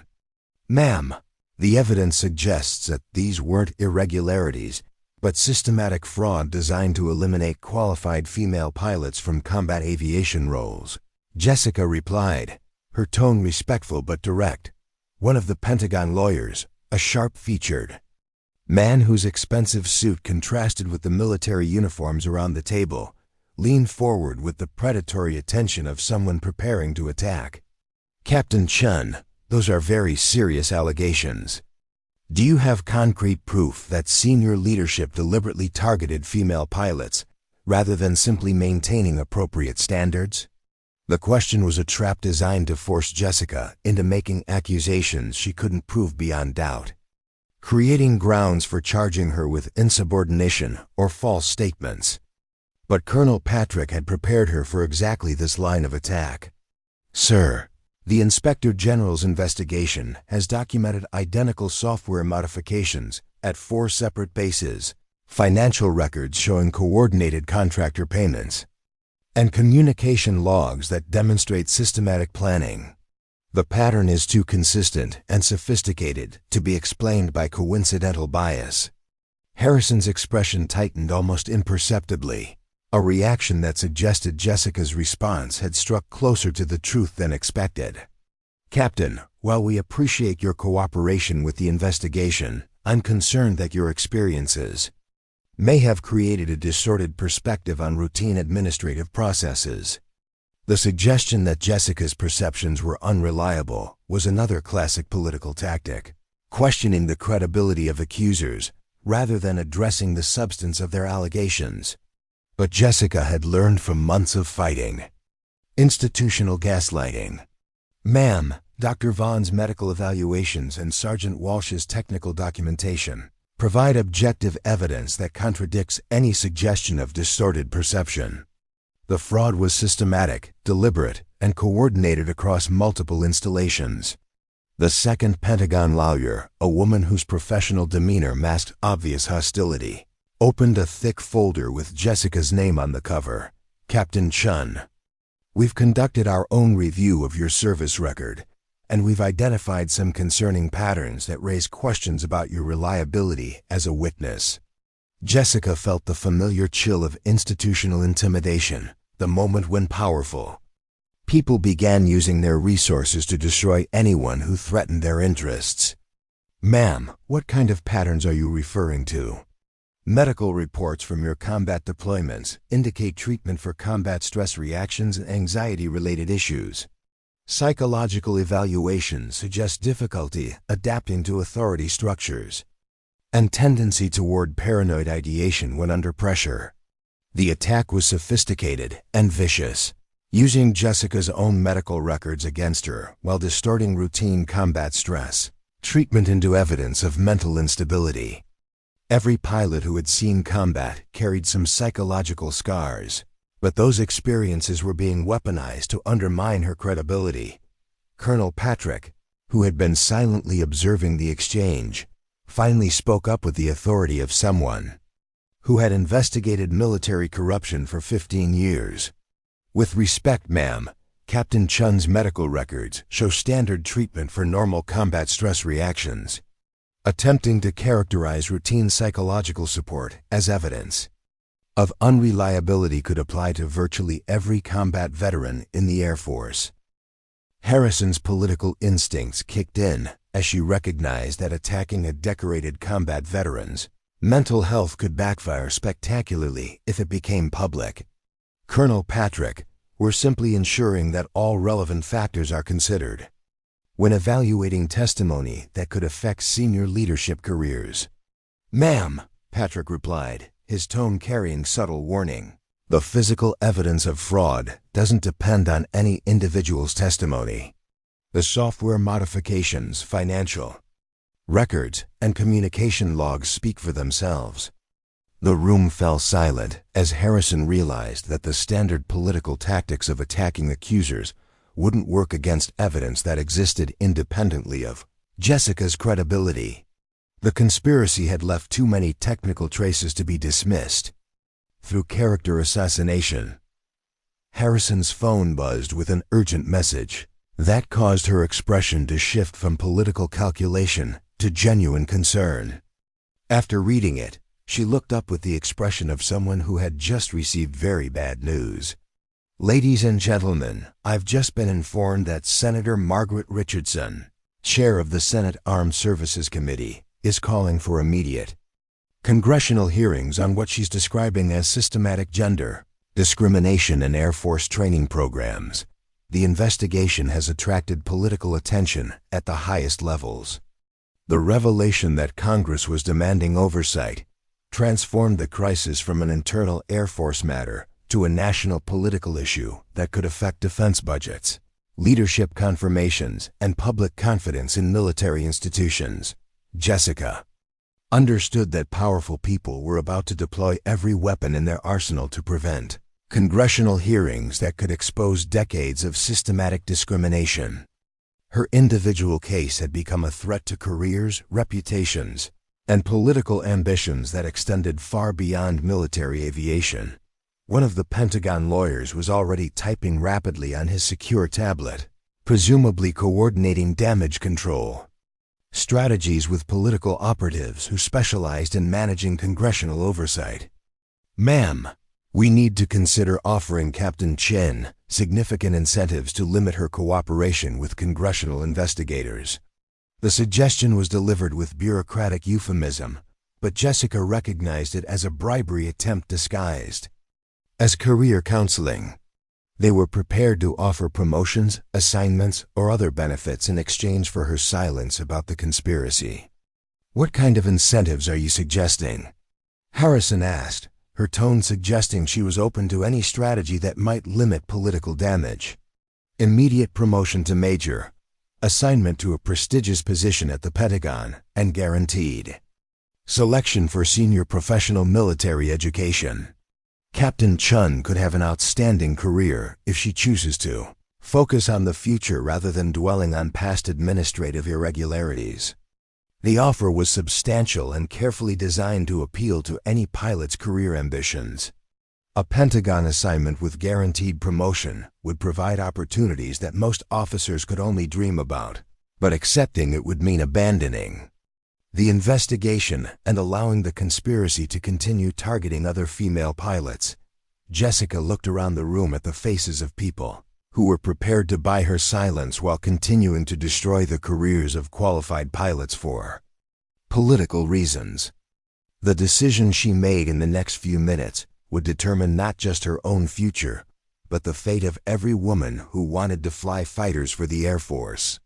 "Ma'am, I appreciate the generous offer, but I can't accept benefits that would require me to ignore evidence of systematic fraud. Other pilots are still being targeted by this conspiracy, and they deserve the same justice I've received." Harrison's expression hardened as she realized that traditional political solutions weren't going to resolve the crisis Jessica represented. "Captain Chun, you need to understand the broader implications of your accusations. Congressional hearings could damage public confidence in the Air Force, affect recruitment, and potentially compromise national security by creating divisions within the military." The appeal to national security was the final card in the political deck, suggesting that exposing corruption would somehow harm America's defense capabilities. But Jessica had spent enough time in combat zones to understand the difference between legitimate security concerns and political manipulation. "Ma'am, what compromises national security is eliminating qualified pilots for political reasons. If we're willing to sacrifice operational readiness to maintain discrimination, then we're weakening ourselves far more than any congressional hearing could." Colonel Patrick's phone rang with what appeared to be an urgent call from his superiors. After a brief conversation conducted in careful bureaucratic language, he hung up and addressed the room with obvious concern. "Ladies and gentlemen, I've just been directed to suspend the Inspector General investigation pending review by a special Pentagon task force. All evidence is being transferred to classified storage, and witness interviews are being postponed indefinitely." The announcement hit Jessica like a physical blow. The investigation that had seemed to be gaining momentum was being shut down by people with enough influence to override the Inspector General's office. The evidence that had taken months to gather was being buried in classification systems that could keep it hidden for years. "Colonel Patrick, on whose authority is the investigation being suspended?" Jessica asked, though she suspected she already knew the answer. The direction came from the Office of the Secretary of Defense, apparently in response to concerns about the investigation's scope and potential impact on ongoing operations. Harrison's relief was visible as she realized that her political allies had successfully intervened to protect the conspiracy from further exposure. The investigation that threatened to destroy careers and expose systematic corruption was being neutralized through bureaucratic manipulation, but Jessica had learned from her months of fighting institutional fraud that powerful people often overplayed their hands when they thought they had won. The suspension of the investigation might protect the conspiracy temporarily, but it also created new evidence of obstruction that could be even more damaging if it became public. "Colonel Patrick," Jessica said carefully, "what happens to the evidence that's already been gathered?" the technical documentation, witness statements, and communication records. All materials are being transferred to classified storage pending completion of the Special Task Force review. Access will be limited to personnel with appropriate clearances and need-to-know authorization. Jessica understood that classified storage was often a euphemism for institutional burial, a way of making inconvenient evidence disappear without technically destroying it. But she also knew that Colonel Patrick was a professional investigator who understood the implications of political interference in criminal investigations. As the meeting concluded with bureaucratic pleasantries about cooperation and institutional improvement, Jessica realized that her moment of triumph at Falcon Ridge had been temporary. The conspiracy she had exposed was protected by people with enough power to override military justice when it threatened their interests. But walking out of the conference room, Jessica felt a strange sense of determination rather than defeat. The suspension of the investigation had revealed the true scope of institutional protection surrounding the conspiracy, but it had also demonstrated that her individual case had grown into something larger than any single person could suppress. Torres was waiting in the parking lot with news that would change everything once again. "Jess, you need to see this," he said, handing her a tablet displaying a news article from the Washington Post. Someone leaked the entire investigation file to the media 3 hours ago. The headline read, "Exclusive Air Force documents reveal systematic fraud targeting female fighter pilots." Below, it was a photograph of the simulator code modifications that Walsh had documented, along with excerpts from the email communications that linked the conspiracy to Pentagon leadership. Jessica stared at the screen, realizing that while the official investigation had been suspended, the evidence had found its way into the public domain where political influence couldn't suppress it. Someone with access to the classified materials had decided that the truth was more important than institutional protection. "Who leaked this?" she asked, though she suspected that identifying the source might be impossible. Torres smiled grimly. "Does it matter? The information is out there now, and congressional hearings are guaranteed." Harrison and her allies just lost control of the narrative. As Jessica read through the detailed article that exposed every aspect of the conspiracy she had uncovered, she understood that the crisis was entering a new phase. The political battle was no longer about suppressing evidence, but about managing public reaction to systematic fraud that could no longer be hidden. The war was far from over, but the battlefield had shifted in favor of truth over institutional protection. And somewhere in Washington, powerful people were about to discover that some secrets were too important to stay buried. The Hart Senate office building buzzed with the controlled chaos of a major congressional hearing as media representatives, military officials, and government oversight personnel filled the ornate hearing room. Senator Margaret Richardson, a former Navy aviator whose own career had been shaped by fighting institutional barriers, called the Senate Armed Services Committee to order with the gravity befitting a proceeding that would determine the future of military aviation equality. This committee convenes today to examine allegations of systematic fraud and discrimination within Air Force fighter training programs, Senator Richardson announced, her voice carrying the authority of someone who had spent 20 years in the Senate fighting for military accountability. "The evidence before us suggests that qualified American pilots have been eliminated from service, not because of performance deficiencies, but because of systematic corruption that undermines our national defense." Jessica sat at the witness table alongside Dr. Vaughn, Staff Sergeant Walsh, and Colonel Patrick, each representing a different aspect of the evidence that had exposed the conspiracy. Behind them sat Captain Brennan, Captain Kim, and Torres, whose collective documentation had transformed individual suspicions into comprehensive proof of institutional fraud. At the defendant table, Deputy Assistant Secretary Harrison sat with her legal team, flanked by Lieutenant Colonel Webb and Major Foster, whose careers had been suspended pending the outcome of congressional oversight. They're expensive attorneys, had spent weeks preparing defensive strategies, but the leaked evidence had made denial impossible and shifted their focus to damage limitation. Senator James Crawford, the committee's ranking Republican member and a strong supporter of military traditionalism, opened the questioning with obvious skepticism about the proceedings. Secretary Harrison, these allegations suggest a conspiracy involving dozens of military officers and civilian officials. Isn't it more likely that we're dealing with isolated incidents being blown out of proportion by political opportunism? Harrison seized the opportunity to present the administration's preferred narrative.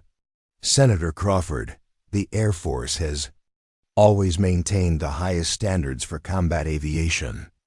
While there may have been isolated procedural irregularities at certain installations, characterizing normal quality control measures as systematic discrimination is both inaccurate and harmful to military readiness.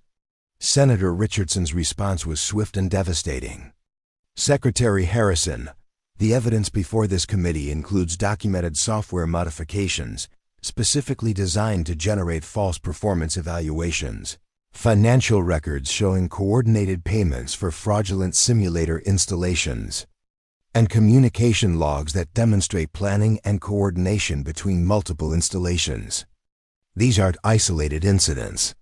The senator activated a wall-mounted display showing the network analysis that Brennan had compiled, revealing connections between personnel transfers, technical modifications, and policy decisions that spanned multiple years and installations. Furthermore, Senator Richardson continued, we have testimony from technical personnel who were directed to install fraudulent software, medical evaluations that contradict manufactured performance deficiencies, and recorded conversations discussing quotas for eliminating female pilots from combat roles. Dr. Vaughn was called as the first witness. Her medical credentials and independent verification of simulator fraud providing an unshakable foundation for the conspiracy allegations. Her testimony was clinical, precise, and devastating in its implications. Senators, my independent medical evaluation of Captain Chun revealed reaction times and cognitive capabilities that place her in the top 5% of tested pilots. However, the simulator systems at Falcon Ridge consistently recorded performance measurements that were demonstrably false, showing reaction times that were 2 to 3 times slower than actual measurements. Senator Crawford attempted to challenge Dr. Vaughn's findings. Doctor, isn't it possible that different measurement systems could produce varying results without indicating fraud? Dr. Vaughn's response demonstrated the thoroughness of her scientific approach. Senator, I conducted controlled testing using calibrated medical equipment that is certified to military standards. The discrepancies I documented were not measurement variations, but systematic manipulation designed to generate specific false results. Staff Sergeant Walsh's testimony provided the technical evidence that transformed suspicions into documented criminal activity. Her detailed explanation of the software modifications, complete with code samples and installation records, revealed the sophisticated nature of the conspiracy. Senators, the modifications I was directed to install created different evaluation algorithms based on pilot identification codes. When female pilots used the simulators, the system automatically applied stricter timing requirements, enhanced difficulty parameters, and modified scoring weights that made identical performance appear significantly worse.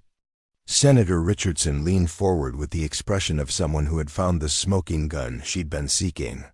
Sergeant Walsh, who specifically directed you to install these modifications? Ma'am, the work orders were signed by Major Foster and approved by Lieutenant Colonel Webb. The software was provided by contractors who claimed it was part of a classified training enhancement program called Project Lighthouse. The mention of Project Lighthouse created visible tension among the Defense Department representatives, confirming that the conspiracy had reached levels that the Pentagon had hoped to keep hidden from congressional oversight. Colonel Patrick's testimony revealed the scope and sophistication of the investigation that had been suspended by political interference.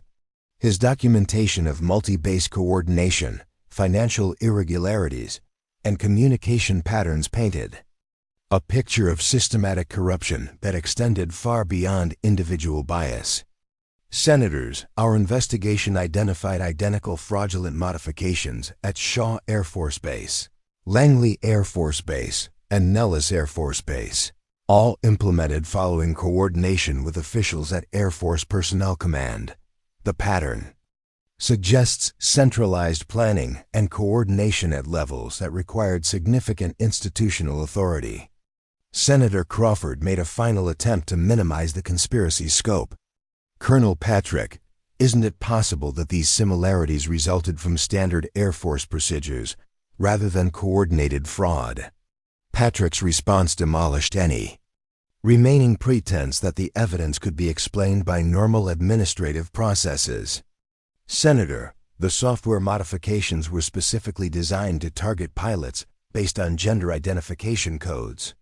There is no legitimate training purpose that would require different evaluation standards based on demographic characteristics. When Jessica was called to testify, she faced a room filled with people whose decisions would determine not just her own future, but the careers of every female pilot in the Air Force. Her testimony was personal, yet professional, combining individual experience with broader institutional implications. Senators, I spent 8 years earning the right to fly fighter aircraft for the United States Air Force. I served 3 combat tours, earned the respect of my fellow pilots, and demonstrated proficiency in every aircraft I've been assigned to fly. But at Falcon Ridge Air Force Base, I discovered that none of that mattered because the evaluation systems had been corrupted to ensure that female pilots would fail regardless of their actual capabilities.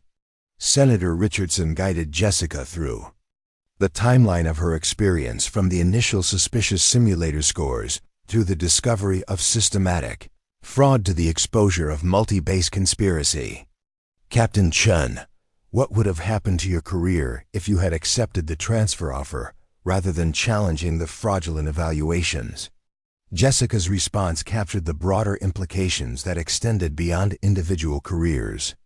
Ma'am, I would have been quietly eliminated from fighter aviation, and the corruption would have continued targeting other qualified pilots. The conspiracy was designed to maintain plausible deniability while systematically removing women from combat roles.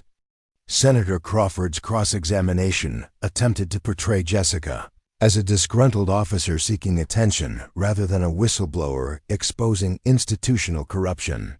Captain Chun, isn't it possible that your combat deployments affected your ability to accept constructive criticism about your performance? The question was designed to resurrect the character assassination attempt that had failed during the Pentagon confrontation, but Jessica was prepared for exactly this line of attack. Senator, Dr. Vaughn's medical evaluation and the independent verification of simulator fraud provide objective evidence that contradicts any suggestion that my perceptions were influenced by combat stress. The corruption was real, documented, and systematic. Captain Brennan's testimony provided the broader context that transformed Jessica's individual case into evidence of Air Force-wide systematic discrimination. Her comprehensive documentation of similar incidents across multiple installations revealed patterns that couldn't be explained by coincidental bias. Senators, over the past 2 years, I documented 12 cases of female fighter pilots experiencing mysterious performance problems that resulted in transfer, medical grounding, or career termination. In every case, the pilots had previously demonstrated exceptional capabilities, but suddenly encountered evaluation issues that couldn't be explained by normal performance variation. The hearing continued for 6 hours with witness after witness, providing evidence that systematically demolished any defense based on legitimate training standards or administrative error. The conspiracy was exposed in meticulous detail, from individual technical modifications to high-level policy coordination. When Secretary Harrison was recalled for final questioning, she faced a committee that had heard overwhelming evidence of institutional fraud conducted under her direct oversight. Secretary Harrison, Senator Richardson said, her tone carrying the weight of impending judgment. You oversaw a systematic campaign to eliminate qualified female pilots from Air Force combat aviation through documented fraud. How do you justify this betrayal of military values and national security interests? Harrison's response was a carefully prepared statement that attempted to frame the conspiracy as misguided policy implementation rather than criminal fraud. Senator, while certain procedural irregularities occurred during my tenure, they represented good faith efforts to maintain combat readiness standards rather than deliberate discrimination. Senator Richardson's final question cut through the bureaucratic obfuscation with surgical precision.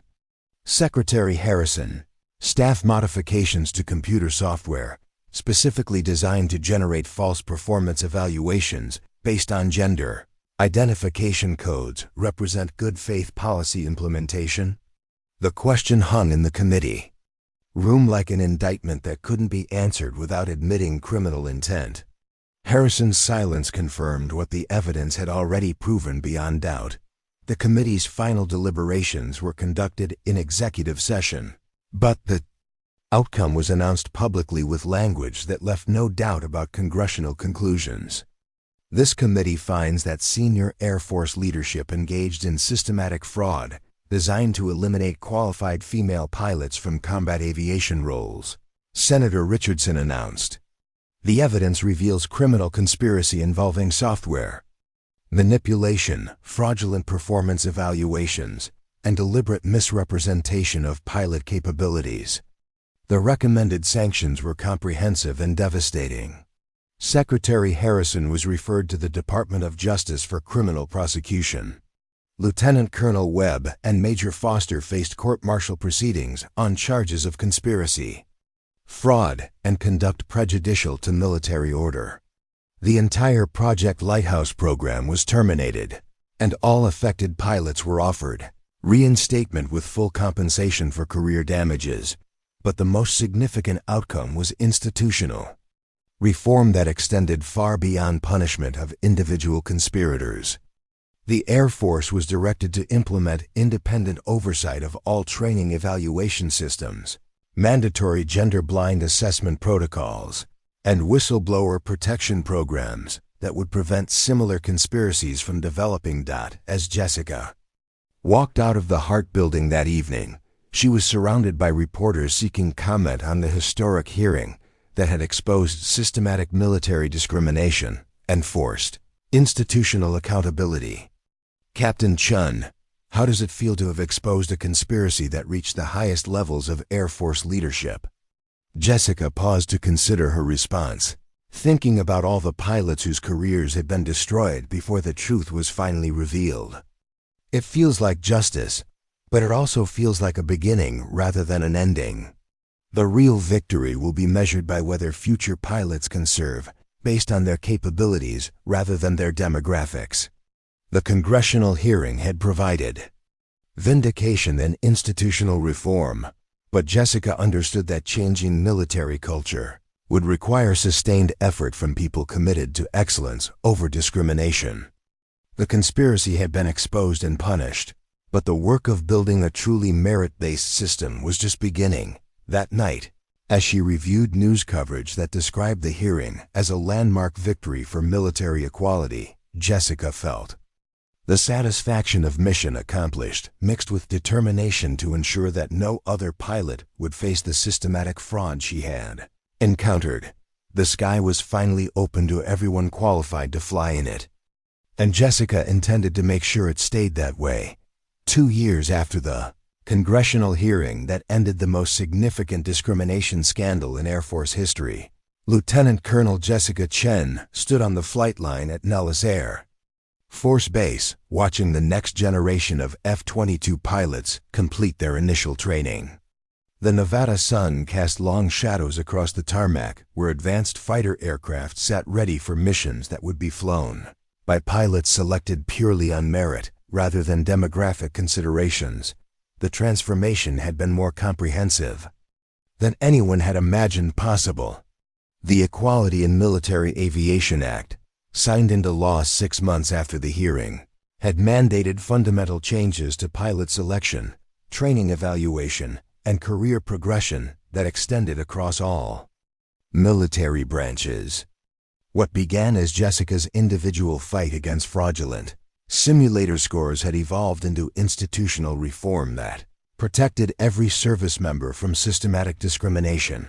Captain Sarah Martinez approached with the confident stride of someone who had never questioned her right to fly the world's most advanced fighter aircraft. At 24, Martinez represented the first class of pilots trained under the new evaluation protocols, where gender-blind assessment systems and independent oversight had eliminated the possibility of the corruption that had nearly destroyed Jessica's career. Colonel Chun, Martinez said, rendering a crisp salute. The final evaluation scores are in. 8 pilots completed the program with distinction, including 3 women who achieved top rankings in air-to-air combat scenarios. Jessica smiled at the casual way Martinez mentioned female pilots achieving excellence, a normalcy that had required years of institutional warfare to establish. Outstanding, Captain. What's the next phase of their training? Integration with operational squadrons at Langley and Tyndall, ma'am. All 8 pilots will be flying combat missions within 6 months.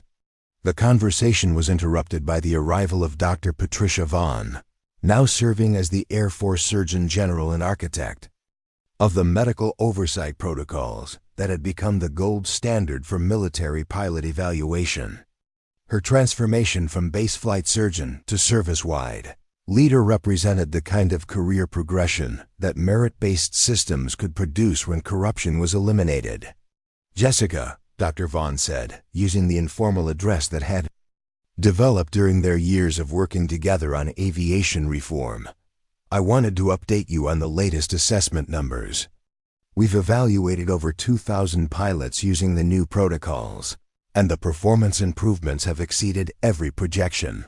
The data Dr. Vaughn presented was remarkable in its implications.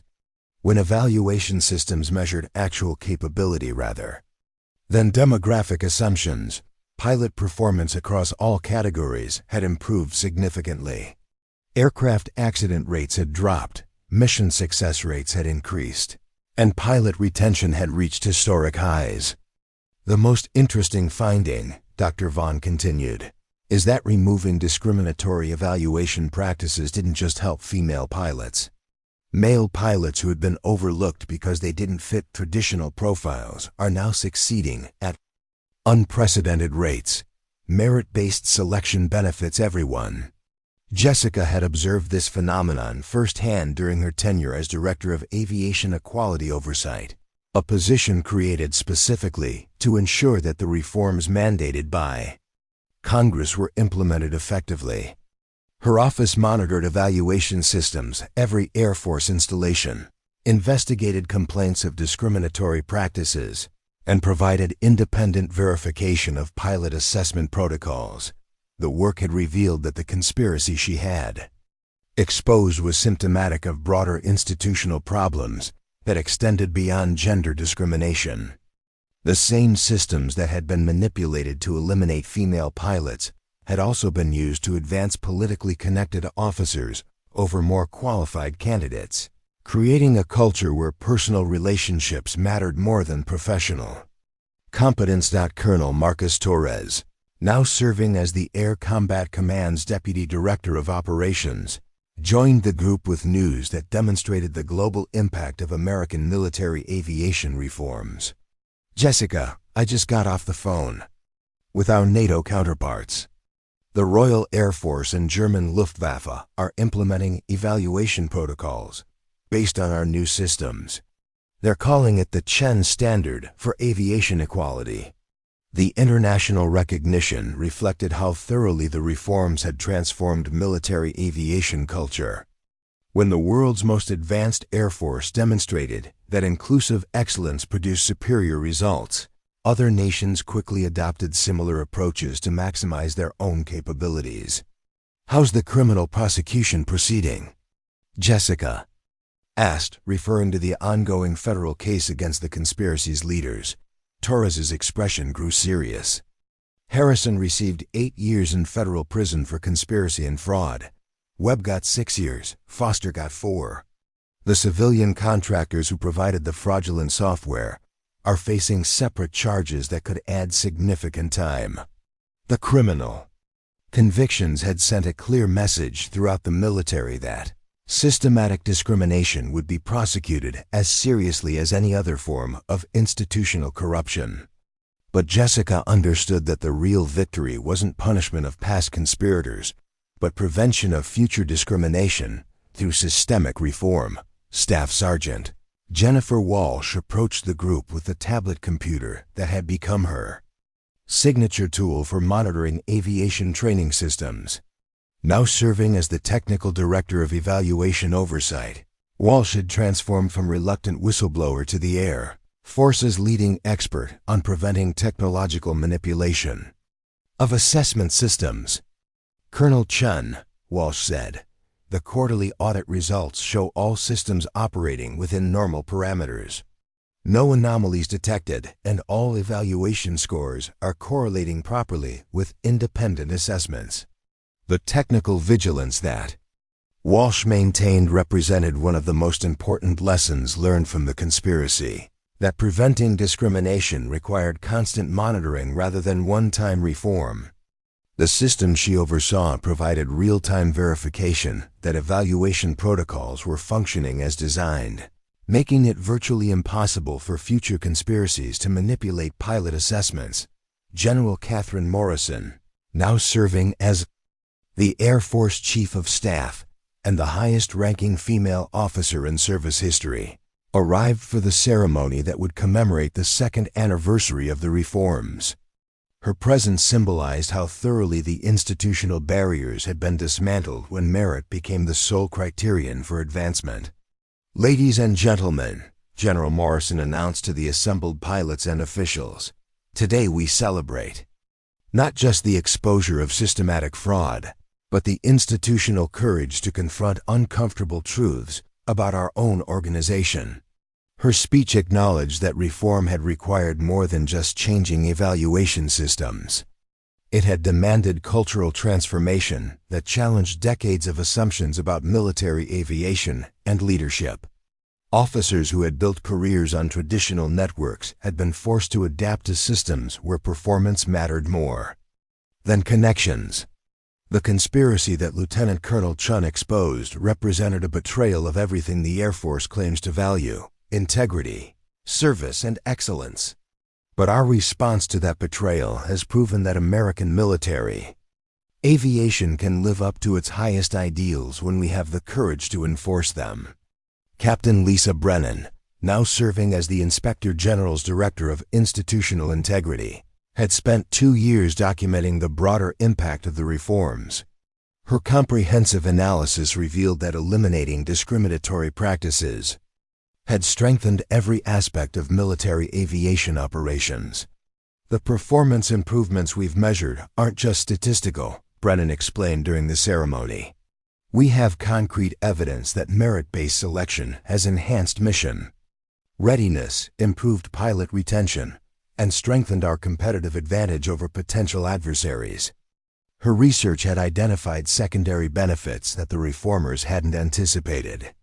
When evaluation systems became transparently fair, pilot confidence increased, innovation flourished, and the kind of toxic competition that had characterized the old system was replaced by collaborative excellence. As the ceremony concluded, Jessica found herself standing alone on the flight line, where she had first encountered the systematic fraud that had nearly ended her career. The F-22 Raptors parked nearby represented more than just advanced technology. They symbolized an institution that had found the courage to change when confronted with evidence of its own failures. Captain Martinez approached with a question that reflected the new generation's different relationship with military service.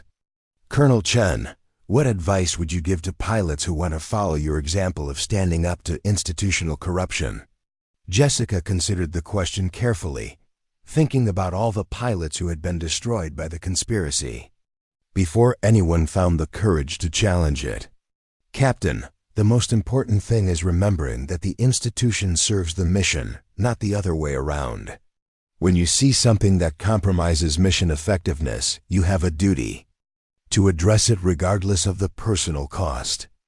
The advice carried weight because it came from someone who had risked everything to expose the truth and had seen institutional change result from individual courage. But Jessica also understood that the reform she had helped implement made such extreme personal sacrifice less necessary for future pilots. The systems we've built now provide protection for people who report problems, she continued. You don't have to choose between your career and your integrity the way previous generations did. As the sun set over Nellis Air Force Base, painting the sky in shades of orange and purple that reminded Jessica of her first combat deployment, she reflected on the unexpected journey that had transformed her from unknown captain to institutional reformer. The simulator scores that had nearly ended her career had instead exposed corruption that threatened the entire foundation of military aviation excellence. Dr. Vaughn approached for a final conversation before departing for her next assignment. Jessica, I've been thinking about the long-term implications of what we accomplished. We didn't just fix a discrimination problem. We proved that military institutions can reform themselves when they're forced to confront uncomfortable truths. The observation captured something important about institutional change that extended beyond military aviation. The conspiracy had been exposed not through external pressure, but through internal courage, demonstrating that even the most tradition-bound organizations could evolve when confronted with irrefutable evidence of systemic failure. The real test, Jessica replied, will be whether these reforms survive the next generation of leadership. Institutional memory is short, and it would be easy to gradually return to the old ways if people aren't vigilant. This concern had driven Jessica's decision to document every aspect of the reform process in comprehensive training materials, policy manuals, and case studies that would educate future officers about both the corruption that had been exposed and the systems that had been implemented to prevent its return. As she walked toward her quarters that evening, Jessica's secure phone buzzed with a message from Senator Richardson, now chairing the Senate Intelligence Committee but still maintaining oversight of military equality issues. Jessica, the Navy is requesting assistance implementing aviation equality protocols similar to the Air Force system. They've had their own incidents that suggest systematic problems. Would you be willing to lead a joint service reform initiative? The request represented both recognition of the Air Force's success and acknowledgement that discriminatory practices extended beyond any single service branch. Jessica understood that the work she had begun with fraudulent simulator scores had implications for every aspect of military service. Her response was immediate. Senator, I'm ready to ensure that merit-based evaluation becomes the standard across all military aviation. The mission is too important to be compromised by discrimination. As she typed the reply, Jessica looked up at the clear Nevada sky, where stars appeared as tiny points of light in the vast darkness. Each star represented possibilities that could only be realized when systems measured capability rather than assumptions, when courage mattered more than connections, and when the mission took precedence over politics. The fight for equality wasn't over, but the foundation had been established for a military that could live up to its own highest values. And somewhere in that starlit sky, the next generation of pilots would fly aircraft that represented not just technological superiority, but institutional integrity. The legacy would be measured not in individual careers saved or conspiracies exposed, but in a military that had found the courage to become worthy of the people who served it. That was a mission worth dedicating a lifetime to accomplish. Up next, you've got 2 more standout stories right on your screen. If this one hits the mark, you won't want to pass these up. Just click and check them out. And don't forget to subscribe and turn on the notification bell so you don't miss any upload from us.